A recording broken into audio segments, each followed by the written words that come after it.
All right. So we are post Gauntlet 4. First thing I want to talk about your reaction to UK pulling out Falcon from the immediate start of Grand Finals. It seemed like it threw you off a tiny bit in the beginning, and it also seemed like it forced you off your Yoshi. So I kind of want to pick your mind a little bit on why you went about that, and especially like Fox and Mario both coming out for you. So, okay. Yeah. So this isn't obviously like I think he pulled out Falcon on me earlier in Winners Finals, and he's also pulled out Falcon once before me. I think last weekend or 2 weekends ago at another local. But I don't like Yoshi Falcon. To me, that matchup is. A lot of people argue that it's back and forth. Some people argue it's Falcon favor, and then less people argue that it's Yoshi favor. But I think it's just so risky for Yoshi because one, you dodge them cancel into an up smash and you're dead. Falcon can just run at you, and Yoshi is forced to guess: should I stay on the ground and get grabbed, or should I jump and get up smashed or up aired or something like that?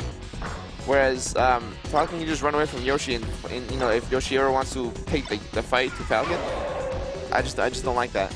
I like where Yoshi's faster and in control. So it's so for that matchup, I like to go Mario because it turns the risk reward over, in my opinion, to Mario's favor.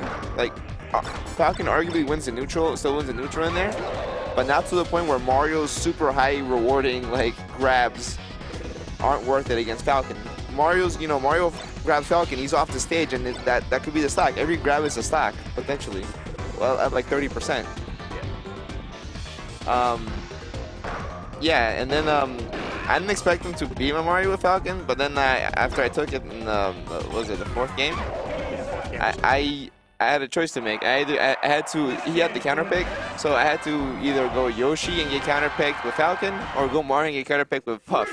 And Mario Puff is not one of my favorite matchups either. Mario Puff is so tedious. It's almost like if you play another Smash game like Melee or PM, it's like Mario Peach, where it's like Mario has to struggle so hard to get kills. Well, Puff does it easier. Puff edge guards Mario easier. Puff outcamps Mario easier, and it's frustrating. Definitely makes sense. So I picked a character that I thought about what character do I have that can handle like Falcon and Puff somewhat comfortably. And I can still do well with it, and like, oh, Fox, I'll just laser a lot, and it worked out. Definitely makes sense. Yeah. So, definitely interesting to hear your thoughts on definitely that, and especially with the obviously the Game 5 counter pick that you had to deal with. Definitely, clearly the right adjustment because we're not doing set 2 right now. Yeah. So I guess let's address the elephant. And it was also like the one thing that where I can actually go for shines as Fox and break a shield, and it's actually worth it. Yeah, because if I break that shield, Puff is dead. Yeah, whereas you break a shield on another character, you're just like, great, what do I do now? Now I just start a combo instead of like, jab down like I should have just done, like I had just done from the beginning. Yeah, exactly. So definitely interesting to hear that. So let's address the elephant in the room real quick. We had 14 entrants for Gauntlet 4. We ran pools for Gauntlet 4. Our expected turnout was supposed to be something around, what, 25, 30? 25 to 30, yeah. And we got 14. Obviously, a couple people around here were definitely upset about that. I know definitely you were amongst those. Do you have anything to say to those people who decided that today was just not their day? Meanwhile, he's got his money thrown at him. Do I have to hand it to him? All right, I gotta reach over your crotch real quick. For first place, you made, let's see exactly how much. 1, 2, 3, 4, 5. You made $65. Oh. So you got a good amount of money. Okay. Hey, nice little. Rogue, shut up. You didn't even get third this time. You're a fraud. What do you have on your arm? Nah, I ain't got cash. Oh. Alright, hold up. I mentioned to Javi how I have diabetes. I mentioned it constantly today. That mic's not on. And he's like, oh, what's this thing on my arm? It's for fucking diabetes, Javi. What the fuck? Bro, can you please get out of my interview? I don't know. You people put stuff on my face. That is true. That's mostly weight, Bert, though. Anyways, But yeah. So as I don't wanna attack anyone that might have had a legit reason for not coming to this. But all I'm gonna say is I was told by a lot of people, hey, we'll show up to your Connecticut event. When's it? At the end of April? Like, sure, we'll definitely come and show up. will support your scene. Don't feel bad, and then whatever. And then as Gauntlet 4 approached, people just started coming up to me, or on the internet or in person, just telling me like different just all around different reasons. Not even the same consistent reason, just different reasons that are all unrelated. So I'm legit like I can't take off from work. I have to work on that Saturday. That's okay. I'm not mad at anyone for that. Or there's a religious holiday or something, and I have to be there because it's definitely legitimate excuses for that. Like, there's no reason to be upset over missing purely for work or religion. But I feel like there are several more people that could have easily made the trip, or I don't know. This is a game where like it's growing right now, and if in order for it to grow and have many more tournaments, people have to show up to these tournaments, even if that involves sometimes making some sacrifices. Like back, what was it, like 1 or 2 years ago? Well, I forgot. I lost track of how many times I drove 3 to 4 hours to like New York, New Jersey, just to go to like a 20-man local and support their scene, because I'm like, like I'm helping you guys. I wanna make these numbers grow in your area, because you're trying to have tournaments there. And then those are small locals when you're cramped in the corner, and 3 TVs.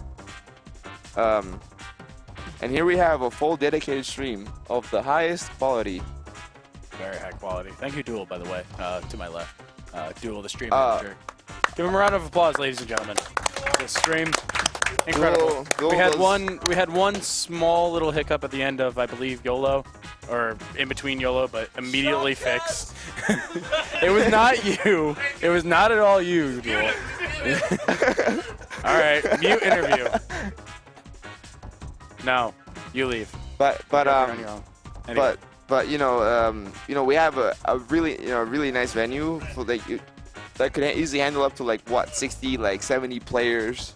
Yeah, like we could have so many CRTs. We have like literally like 20 CRTs here ready to go. So much space, and a dedicated like seating area for the stream, slash extra main large stage. HDTV hooked up, not obviously interfering with the quality of the actual game going on, but just so viewers can watch. I offered to like house several people. Like no one takes the offer.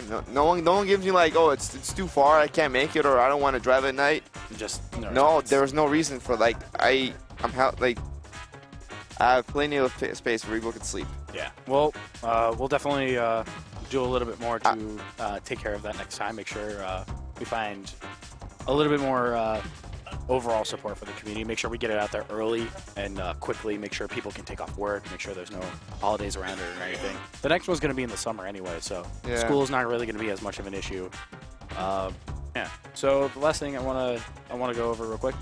Do you have any? I guess we'll make this edition number 2 of Embers of Knowledge. Oh, I guess. Do you have a quick small thing you want to talk about, like tech wise? You want to talk about something like concept as far as like certain things neutral? Or... Okay. So one thing that I abused at the end during grand finals against you, okay, is So earlier I talked about like on Thursday I talked about how to deal and punish people shielding at the edge, because when you hit someone who's shielding at the edge, they just get pushed off and they immediately jump back at you and counter you. Yeah. And I talked about ways to deal with that, but one thing that is that people don't know about the frame data in regards to when they're getting up from the ledge under 100% usually. Yeah. All characters except for Link are safe when they get up. They can immediately go into shield. So if someone, actually no, except for Link and Kirby. Except for Link and Kirby, yeah. I feel like that sounds like such a random set of characters. Like of all people, it's just Link and Kirby. But at the same time, the fact that people are just like that safe coming up. No, yeah, like that's why I often do that mistake in Project M and Melee. I just get up and like, oh, I got hit. Well, I wonder why. But bullshit. Yeah, this but game like sucks. So like as Falcon, for example, in a Falcon Ditto, can just get up, and the only thing that he knows he's gonna get hit with is a grab, and he's not gonna get thrown anywhere because Falcon's forward throw only sends you up. So having that kind of knowledge helps you make much better decisions. And at the end, when I was Yoshi, I would get up, and Yoshi's parry activates on the first 3 frames of the shielding animation. So I'm getting up, I'm invincible. I shield, I'm invincible, and then a shield jump, which gives me 2 extra frames of invincibility. So Yoshi's just invincible forever. So That is ridiculous. So a lot of times, he would do a forward smash or a down smash or something on me, and I would just dodge it. Or even he would even try to do a grab on me, and the parry would dodge it too. So with that kind of knowledge, you would know, oh, I have to wait 3 to 4 frames after Yoshi gets up because I know that he can't do the parry then. And if he does do the parry then, that means he's reading you, and then you start doing those, the mind games and the mix-ups. But at least you're on that level where you can compete against that and not just fall into the same trap every time. Yeah, it's definitely a lot of. It just ends up becoming a game of basically a mental game at that point. Of just like, am I going to go for you early? Am I going to try and force the parry out early? Try and bait it. See if I can get something else out of it. It's a lot of very intricate things that you have to start getting to as far as we get up to that level. Absolutely, as opposed to just being under that level and having no idea why you just keep losing or you can't get the punish.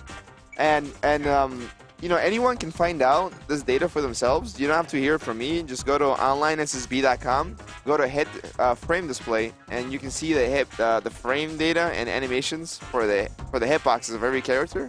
That includes rolling, getting up from the ledge, slow get up attack, all kinds of things. And you would find out some really interesting things like Falcon's roll only has 1 frame of vulnerability.